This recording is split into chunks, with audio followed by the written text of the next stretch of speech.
It's not news to anyone that the world is facing a wide range of environmental crises. Climate change, air pollution, deforestation, habitat loss, and the list goes on and on. In the simplest terms, these problems spring from systematic imbalances. We don't live in a sustainable way.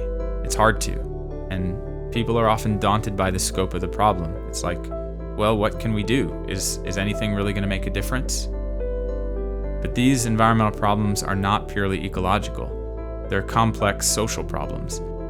They involve all kinds of human factors: education, culture, personal experience, access to food, to jobs and money.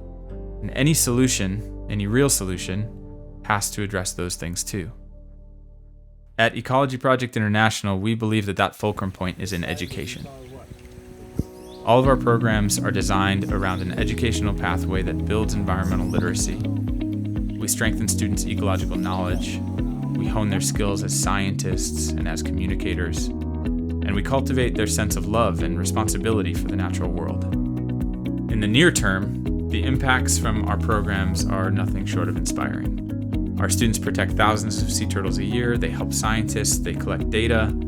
They do amazing work that can absolutely stand on its own. But in my mind, the more important results are the long-term ones.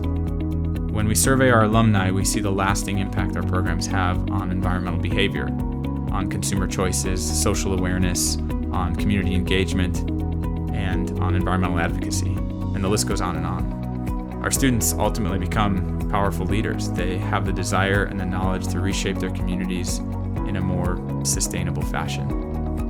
And when I think about the future of the planet, that's what gives me hope.